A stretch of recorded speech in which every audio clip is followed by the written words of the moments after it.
Ibéré, pourquoi le livre et d'autres choses, en général, perdent-ils leur odeur de neuf? Est-ce que l'odeur de neuf existe vraiment ou est-ce juste dans notre tête? Oui, il existe, et après un certain temps, vient l'odeur de vieux, mais nous verrons cela à la fin. Ibéré, qu'est-ce que la fameuse pomme d'Adam que seuls les hommes ont? De quoi est faite la pomme d'Adam? C'est ça, ici. Regarde, c'est le larynx, cette protubérance, cette petite pointe qu'il y a ici dans la gorge, et qu'on voit généralement seulement chez les hommes, mais les femmes en ont aussi. Pour commencer, qu'est-ce que ce mot pomme? Pomme? Ce sont les fruits qui sont de la même famille que la pomme elle-même, la poire, le coing. Je vais vous avouer que je n'ai jamais vu un coing de ma vie. Il y a une confiture, la marmelade, mais je ne sais pas exactement ce qu'est le coing. Et puis, il existe une légende selon laquelle Adam, lorsqu'il était au paradis, aurait goûté aux fruits défendus. Une pomme, et un morceau de la pomme serait resté coincé dans sa gorge. Donc, cette petite pointe que nous avons ici, ce serait la pomme coincée qu'Adam a mangée de façon inappropriée au paradis. Ce morceau coincé servirait à rappeler à Adam son péché, qui était d'avoir mangé la pomme. Mais, en biologie, le nom de ceci est le cartilage thyroïde. Le cartilage est une sorte de petit caoutchouc, un tissu que notre corps produit. Notre oreille, par exemple, est faite de cartilage, la pointe du nez contient du cartilage, le cartilage est comme une sorte d'os mou. Pour simplifier, c'est quelque chose qui donne de la structure, mais qui est en même temps flexible, et ce cartilage est là comme une forme de protection, c'est une sorte de bouclier pour nos cordes vocales. Chez les hommes, elle est souvent bien plus grande que chez les femmes, mais celles-ci en ont aussi. De même, hommes et femmes ont tous des mamelons. La pomme d'Adam est moins visible chez les femmes. Devrait-on alors dire pomme d'Ève? Adam est-il le seul à s'être coincé la pomme? Avant de répondre, vous avez sûrement remarqué que je suis dans un endroit différent avec un fort vent derrière moi. Je suis aux îles Falkland, connues au Brésil comme île Malouine.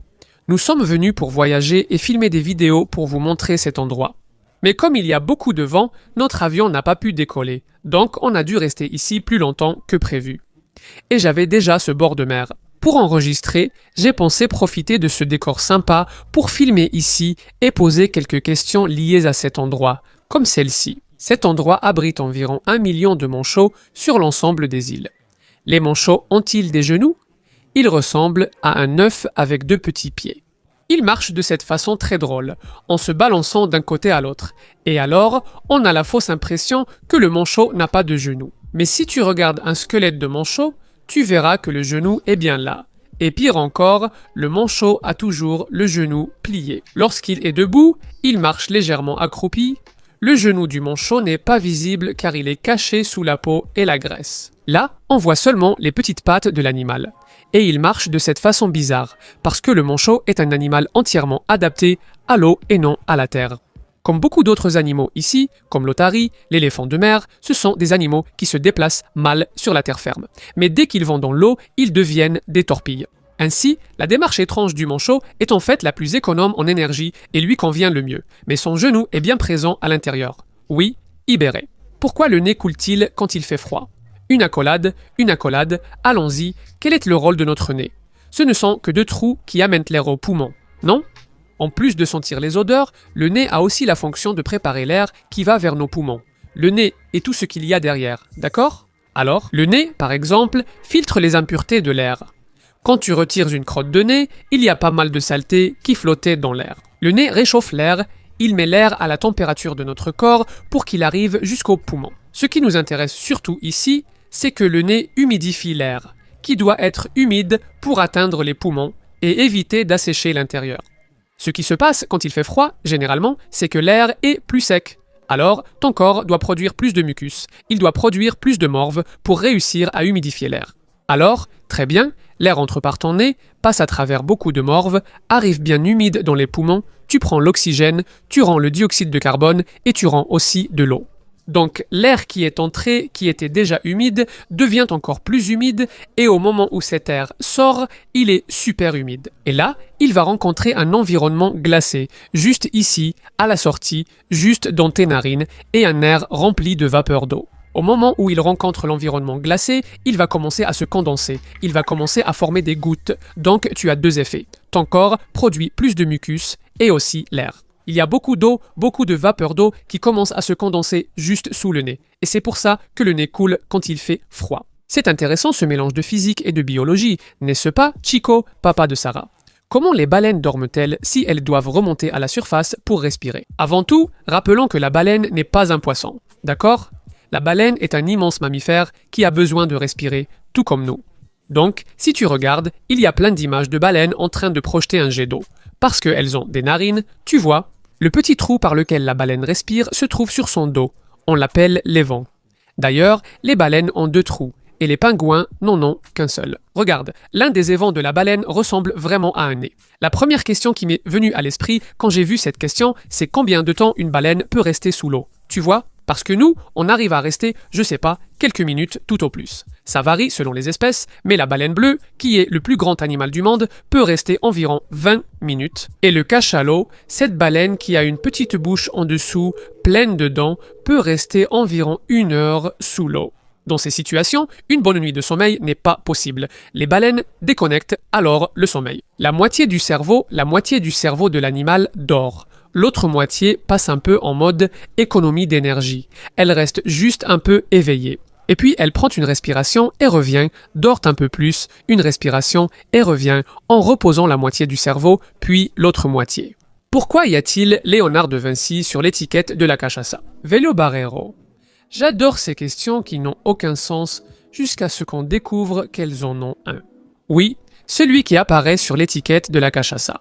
C'est probablement Léonard de Vinci, oui, parce que le fondateur de Vélo Barrero était fan de Léonard de Vinci. La Vélo Barrero a été créée en 1960 à Itapetininga, dans l'intérieur de São Paulo, par un immigrant autrichien appelé Adolfo Hofer. Et donc, à cause de ce nom, on a l'impression que le vieux sur la bouteille est le vieux Barrero, mais il n'existe pas vraiment de personne qui soit Vélo Barrero. Ce qu'on dit, c'est que Vélo Barrero était un joueur de barreau, tu vois, un petit oiseau qui était un parent de Hofer, et c'est pour ça que la cachaça porte ce nom, à cause de l'oiseau. Mais celui qui apparaît sur l'étiquette, c'est Léonard de Vinci, qui n'est pas Vélo Barrero, c'est juste un autre vieux. Enfin, mais c'est Léonard de Vinci, non? Si tu compares l'étiquette de la cachaça avec des peintures de Léonard de Vinci, avec des portraits du visage de Léonard de Vinci, tu verras que l'inspiration est très évidente. Iberé, pourquoi dans certains pays, les voitures roulent à l'envers, du côté gauche de la route? Ça se passe ici où je suis. Parce que c'est la colonisation anglaise, donc les voitures utilisent la conduite à gauche, qui est l'inverse de la nôtre, que nous utilisons. Au Brésil, ce qu'on appelle la conduite à droite, on n'en parle jamais, parce qu'on est simplement habitué à voir la conduite à droite au quotidien. Pour moi, ça m'a complètement embrouillé l'esprit. C'est absurde. À chaque trajet en voiture ici, j'ai l'impression qu'on va percuter celle d'en face, car elle vient du côté opposé. Et ce n'est pas seulement la position sur la route, mais le volant est aussi inversé. Donc la personne doit conduire de l'autre côté. J'ai fait des recherches et il n'y a pas vraiment d'histoire très fiable sur la raison pour laquelle cela se produit. On dit que la conduite à gauche, n'est-ce pas, le fait de rouler du côté gauche de la route, existe. Parce que, quand on était à cheval, autrefois, et qu'on circulait sur une route, l'idéal était de rester du côté gauche. Comme ça, si tu avais besoin d'utiliser une épée, tu allais l'utiliser ici avec la main droite. Parce que la plupart des gens sont droitiers, n'est-ce pas? Donc, ils utilisent l'épée dans la main droite. Imagine le contraire, hein? En marchant du côté droit, si tu dois attaquer quelqu'un avec une épée, tu dois attaquer comme ça, non? Avec le bras qui croise devant le corps, de l'autre côté, c'est beaucoup plus pratique.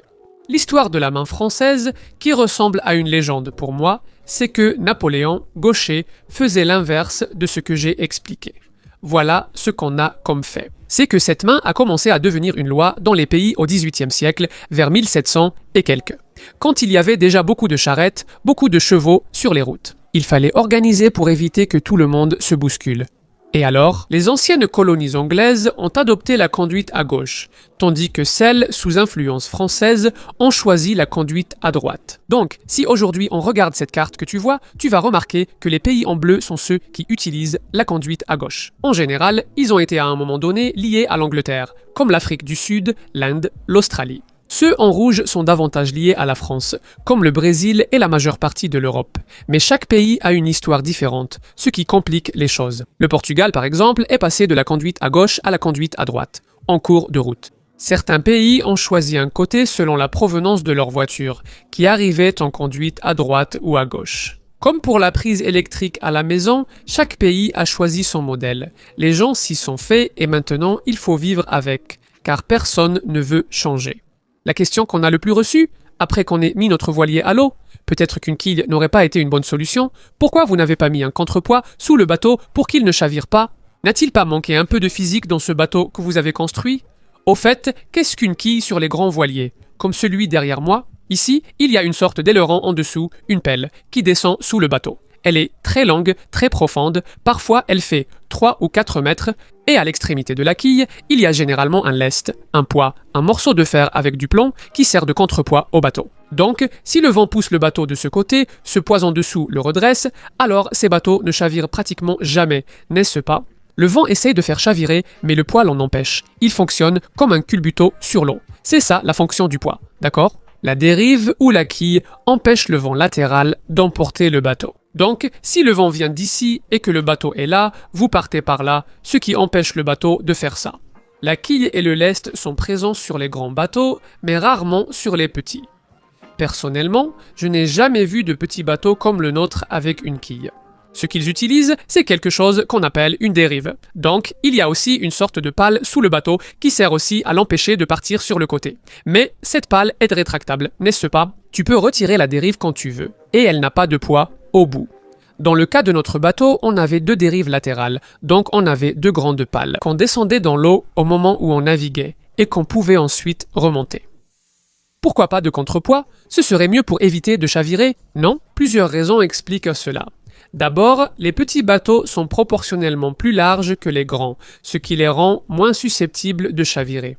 Si tu regardes un de ces grands bateaux, tu vas remarquer qu'il est assez étroit par rapport à la voile. Donc, s'il n'avait pas le contrepoids en bas, il se renverserait très facilement. Une autre chose, c'est que sur un petit bateau, le poids des personnes fait une grande différence. Donc, pour éviter que le bateau ne chavire, il suffit de s'asseoir sur le bord, dos au vent. En compétition de voile et tout ça, les gars s'assoient vraiment très à l'extérieur du bateau, faisant un gros levier pour empêcher le bateau de chavirer. Mais il y a une autre chose qui fait une grande différence sur un petit bateau, c'est la suivante. Si tu mets en dessous une quille fixe que tu ne peux pas enlever, immense, avec du poids en bas, ce bateau ne pourra plus naviguer en eau peu profonde. Nous qui sommes restés 24 heures sur le barrage à naviguer, nous n'aurions pas pu faire cela. À plusieurs endroits, l'eau était à peine à 1 mètre de profondeur. Le bateau s'échouait souvent et le transport était difficile. Les grands bateaux restent toujours dans l'eau, parfois des années. Les sortir demande une vraie opération à la marina, avec un tracteur. Pour les petits bateaux, ce n'est pas le cas. Tu veux le garder au garage, le transporter sur remorque et le laisser souvent hors de l'eau. Donc, il doit être facile à déplacer, ce qu'une grande quille empêcherait. Il y a un autre facteur aussi, c'est que le grand bateau est aussi une maison. Donc les gens ont un matelas. À l'intérieur, tout l'équipement de navigation, la radio, il y a une cuisine. Ce bateau ne peut pas chavirer. Il ne peut absolument pas prendre l'eau, alors que le petit bateau, c'est le contraire, il est conçu pour se retourner. Donc, dans notre petit bateau, il y a déjà 2 caisses étanches, n'est-ce pas? 2 endroits bien scellés, à l'arrière et à l'avant, qui vont servir de bouée au moment où le bateau chavire. C'est pour ça que vous pouvez voir que le bateau s'est retourné 2 fois et qu'il n'y a eu aucun problème. J'ai vidé l'eau et j'ai continué à naviguer. Bien sûr, on a été un peu bête de ne pas avoir testé les sacs étanches, n'est-ce pas? Les sacs qui contenaient les équipements à l'intérieur. Et à cause de ça, j'ai tout mouillé, j'ai mouillé mes vêtements. On a perdu la radio et l'éclairage vidéo sans lien avec la construction du bateau. Mais surtout, j'ai commis une grosse erreur. Si ça avait été une personne expérimentée en voile à cet endroit, le bateau ne se serait jamais retourné. Ricardo, l'instructeur de voile avec nous dans le bateau d'assistance, a dit au personnel filmant, quelques secondes avant que je chavire, que je faisais une erreur et que le bateau allait se renverser. Et le bateau s'est renversé 2 fois, exactement au même endroit, en faisant exactement la même manœuvre. Enfin, je n'ai pas eu le temps de prendre beaucoup de cours de voile. Avant, j'avais déjà navigué seul sur des bateaux plus simples que celui qu'on a construit. Mais l'aventure valait le coup. Sans chavirer, ce n'aurait pas été aussi amusant. Les membres de la chaîne ici, question des garçons d'ici à la maison. Est-ce vrai qu'un bisou de maman aide à guérir? Les blessures? C'est vrai, une grande partie de l'inconfort qu'on ressent quand on se blesse est émotionnel. On devient nerveux, on a peur. Le bisou de la maman réconforte, calme et apaise l'enfant, faisant une vraie différence lors de la blessure. Il y a aussi un second effet important, appelé effet placebo.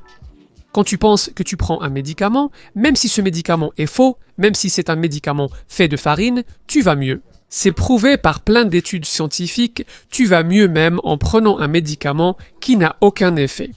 Croire que le bisou de maman te fait aller mieux suffit à te guérir. Évidemment, ce bisou n'aura pas le même effet si tu agis comme moi. À 10 ans, je suis parti en courant chez ma tante, je me suis écorché le genou sur une barre d'acier plantée dans le sol, et j'ai eu 8 points de suture.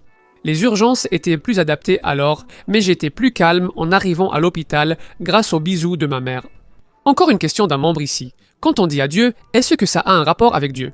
Oui, c'est le cas. Si vous pensez aux langues cousines du portugais, comme l'espagnol par exemple, c'est adios qui veut dire adieu, en français c'est adieu qui veut dire adieu, en italien c'est adieu.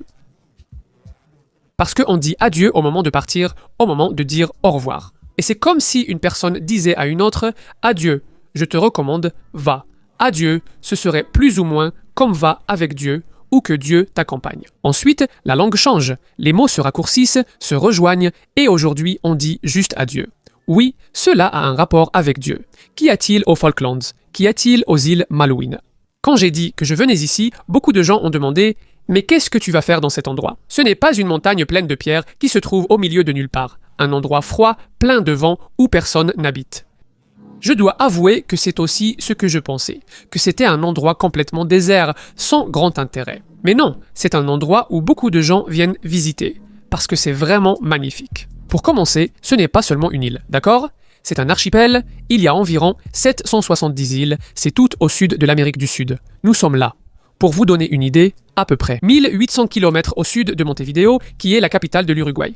1800 km, c'est la distance entre São Paulo et Salvador. Nous sommes tout ça au sud de l'Uruguay, et c'est aussi très loin du continent. À ce point où je suis maintenant, on est à environ 700 km de la côte argentine, et à ce point sur la côte de l'Argentine. Là-bas sur la plage, il n'y a rien, d'accord? Il n'y a aucune grande ville, donc c'est vraiment un endroit désert, très isolé, et il y a un vent qui ne s'arrête jamais. D'ailleurs, c'est quoi cet hélicoptère qui passe là-bas? On est ici depuis 10 jours. C'est la première fois que je vois un hélicoptère. Mais enfin, qu'est-ce que les gens sont venus faire ici, hein? Pourquoi y a-t-il des gens qui vivent sur cette île? À l'origine, il n'y avait personne, d'accord? C'était une île qui n'avait pas de peuples autochtones. On n'a pas d'histoire d'êtres humains arrivant ici, avant les grandes navigations. Les premières personnes qui sont venues vivre ici, c'était pour élever des moutons. Il y a beaucoup de champs, beaucoup de pâturages. D'ailleurs, il n'y a pas d'arbres indigènes, il n'y a aucun arbre vraiment de la région. Derrière moi, il y a quelques arbres plantés. Et les îles sont très grandes. Ensemble, elles font environ 2 fois la taille d'un lointain district fédéral. On peut parcourir plus de 100 km en voiture ici, et il reste de la route. Avant le canal de Panama, les navires transportant beaucoup de marchandises entre les continents devaient contourner le sud de l'Amérique du Sud. Et ici, c'est devenu un point important pour réparer les navires. Parce que ce passage entre la pointe de l'Amérique du Sud et l'Antarctique est très compliqué. Il y a beaucoup de vent, énormément de tempêtes. Les navires, souvent endommagés, s'arrêtaient au port de Stanley pour être réparés comme un arrêt au stand. Quand le canal de Panama a été construit, il a perdu cette fonction, mais ensuite la pêche a commencé. Ici, il y a beaucoup de poissons et de calmars car l'eau froide retient plus d'oxygène, favorisant la vie. Et il y a un autre phénomène ici aussi qu'on appelle la résurgence, qui est quand un courant vient du fond de l'océan vers la surface, apportant des nutriments, une sorte d'engrais vers le haut. Les algues sont à la base de la vie, car elles nourrissent les animaux qui à leur tour sont mangés par d'autres. C'est ainsi que cela fonctionne. C'est pourquoi il y a tant de vie marine ici. Poissons, mais aussi manchots, lions de mer, baleines et d'autres animaux qui les mangent. Donc aujourd'hui, la majeure partie de l'argent d'ici vient des licences de pêche. Donc ce ne sont pas eux qui pêchent, ce sont des navires internationaux, qui viennent principalement d'Asie, qui pêchent ici autour. Ils doivent payer une taxe au gouvernement des Malouines, ce qui rapporte beaucoup d'argent. Environ 60% des impôts collectés viennent de la pêche. Maintenant, le tourisme a aussi beaucoup commencé. Les gens veulent venir ici pour voir les beautés naturelles, pour voir ces animaux et tout le reste. Comme il y a très peu de monde, tu peux t'approcher, tu peux voir, c'est très bien préservé. Pour vous donner une idée, l'archipel entier compte environ 3600 personnes, presque tout le monde vit ici à Stanley. Donc c'est une capitale, mais c'est un tout petit village. 3600 personnes. À São Paulo, ce serait juste une petite partie d'un quartier. Donc c'est très différent, car tout le monde se connaît. Je ne sais pas, vous faites une visite avec un guide, le lendemain, vous croisez cette personne dans la rue, elle discute avec vous. Il y a aussi une autre chose intéressante, c'est un endroit extrêmement sûr. Par exemple, nous sommes allés dans un hôtel qui se trouve sur une île éloignée. Il y avait un bar de l'honnêteté, c'était un bar ouvert. sans serveur. Vous y alliez, vous preniez ce que vous vouliez et ensuite vous le notiez dans un petit carnet. Les gens laissent la maison ouverte, laissent la voiture déverrouillée dans la rue, il y a des gens qui laissent la voiture allumée pendant qu'ils vont faire autre chose. La voiture reste dans la rue. Il n'y a pas de chômage, au contraire, la plupart ont plusieurs emplois, parfois 3 ou 4, car ici les choses suivent le cycle de la nature. Pour les moutons, le principal travail consiste à les tondre, c'est-à-dire retirer leur laine. Beaucoup de gens s'y rendent pour cela. Le tourisme se développe surtout en été, nécessitant des guides, des chauffeurs, etc. Ainsi, les gens travaillent comme guides touristiques. Une guide qui nous a emmenés travaille aussi à l'administration de l'hôpital. Une autre élevait des moutons. Globalement, les gens vivent très bien. Il existe une excellente école publique, gratuite et unique, fréquentée par tous, sans école privée. Il n'y a qu'un seul hôpital, vraiment grand pour un village de 3600 habitants incroyable. Les étudiants, à 16 ans, je parle déjà bizarrement, à cause du froid. Ils peuvent aller étudier à Londres avec tous les frais payés par le gouvernement d'ici. S'ils sont admis dans une université là-bas, tout sera pris en charge. Voyage prévu pendant les vacances pour leur retour. Logement et nourriture sont entièrement pris en charge afin qu'ils puissent partir, étudier et revenir. Mais ce n'est pas une vie facile, car il n'y a presque aucune production ici. On a trouvé seulement 2 choses qui sont vraiment faites ici. Une petite confiture d'un fruit qui pousse par terre et de la bière. Le reste est entièrement importé. Si tu vas au supermarché, c'est exactement pareil qu'un supermarché de Londres, les produits vendus viennent presque tous d'Europe. On a cherché des produits du Brésil, on n'a rien trouvé. La seule chose brésilienne qu'on a vue ici, c'est un couteau Tramontina dans un restaurant. Les voitures sont surtout anglaises, avec de nombreuses Land Rover. Ce Jeep Defender, dans l'ancien modèle, on en voit dans la rue comme s'il s'agissait d'une coccinelle. Et presque toutes les voitures sont des 4x4 parce qu'ils n'ont pratiquement pas de route asphaltée. Donc ici, en ville, tout est asphalté. En fait, c'est cimenté, il y a du ciment. Il y a une route qui va d'ici jusqu'à une base militaire anglaise. Où se trouve l'aéroport, cette route est asphaltée. Le reste, c'est tout du gravier et parfois, c'est vraiment de l'off-road. Il n'y a pas de route, il n'y a rien, il faut rouler au milieu des champs avec les voitures. Donc les gens doivent avoir une voiture capable de rouler dans ces conditions. Il y a aussi un tourisme lié à la guerre. En 1982, il y a eu une guerre entre l'Angleterre et l'Argentine à cause de ce territoire. Ce qui se passe depuis de nombreuses années, plus de 200 ans, l'Espagne et l'Angleterre se disputent cet endroit.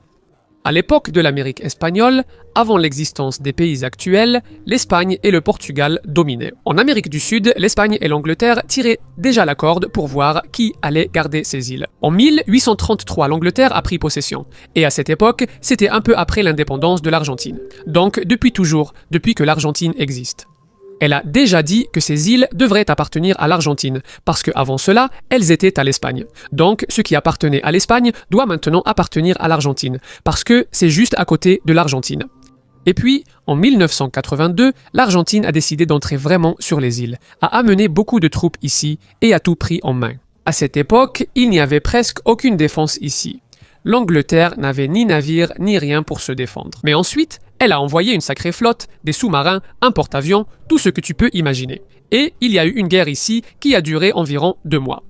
Ça a été très dur pour eux, aussi bien pour les Argentins qui étaient ici que pour les Anglais, qui ont pris plusieurs bombes. Plusieurs navires ont coulé. Au final, l'Angleterre a gagné la guerre et garde la possession du territoire, et l'Argentine n'a jamais accepté cela, elle a perdu la guerre, mais elle n'a pas accepté que ces îles appartiennent à l'Angleterre. Donc, si vous allez en Argentine, partout où vous allez, il y a des panneaux « Las Malvinas sont Argentinas » ou « Les Malouines sont Argentines ». Et en Argentine, ils n'aiment pas qu'on appelle ça Falkland, parce que Falkland est le nom donné par les Anglais. Et ici, c'est le contraire. Si vous dites Malouine, les gens se sentent offensés, parce que pour eux, les Argentins étaient des envahisseurs qui ont causé cette guerre. Mais pourquoi tout cela attire-t-il des touristes ? Parce que les gens viennent ici pour découvrir un peu l'histoire de cette guerre, en voyant les vestiges de la guerre, les choses qui sont restées ici, qui témoignent du conflit. Par exemple, nous sommes passés par un endroit où il y avait 2 hélicoptères abattus, les restes des hélicoptères étaient là, 2 hélicoptères argentins qui ont été descendus. Et il y a beaucoup d'autres choses. Dans cette ville, un homme possède un blindé dans son jardin. Et si tu voyages à travers les îles, là oui, tu vas voir des chars, des avions abattus, des tranchées, des traces d'explosions de bombes, plein de choses. Ici, l'île est très inhabitée, presque personne n'y vit, donc les choses restent toujours. Bref, c'est un endroit unique, différent de tout ce qu'on a vu. On aime beaucoup découvrir tout ça, mais on va arriver à notre dernière et plus importante question qui concerne encore l'odeur. D'où vient-elle? Cette petite odeur qu'on sent quand on achète un livre du Manuel du Monde, quand on entre dans une voiture neuve, il y a une odeur magique là. Rappelons-nous ce qu'est une odeur, n'est-ce pas?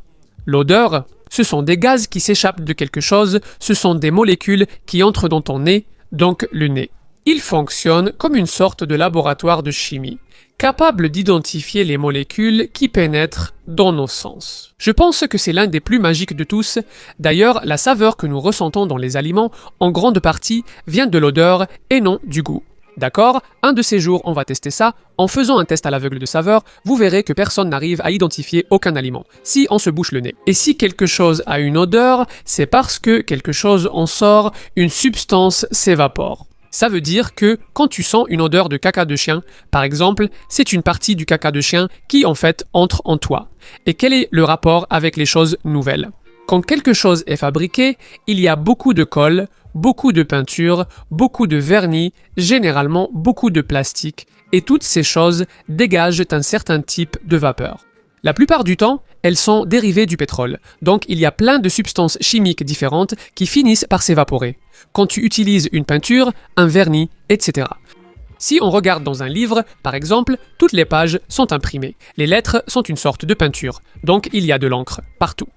Quand on pense à une paire de baskets ou une voiture neuve, il y a aussi beaucoup de colle, de vernis et de plastique. Et c'est de là que vient l'odeur du neuf, de ces substances volatiles qui s'évaporent facilement et qui arrivent jusqu'à notre nez. Sauf qu'à un moment donné, ça s'arrête, ça s'épuise, ce qui devait s'évaporer, c'est déjà évaporé. C'est pour ça que, si tu sens quelque chose d'un peu plus vieux, ça n'a généralement aucune odeur. Enfin, ça n'a pas vraiment d'odeur. Jusqu'au moment où ça commence à se décomposer, à pourrir. Et là, l'odeur de vieux arrive. La plupart du temps, cette odeur de vieux vient d'un champignon qui est en train de manger ce matériau, et ça libère d'autres gaz, des gaz différents de l'odeur du neuf. Et là, on sent cette odeur de moisissure, on sent une odeur bizarre. Si tu sens un vieux vêtement, gardé depuis longtemps, ça a une odeur terrible. En résumé, c'est ton laboratoire de chimie interne qui détecte les molécules qui sortent de ces objets, et c'est pour ça qu'il y a une odeur de neuf.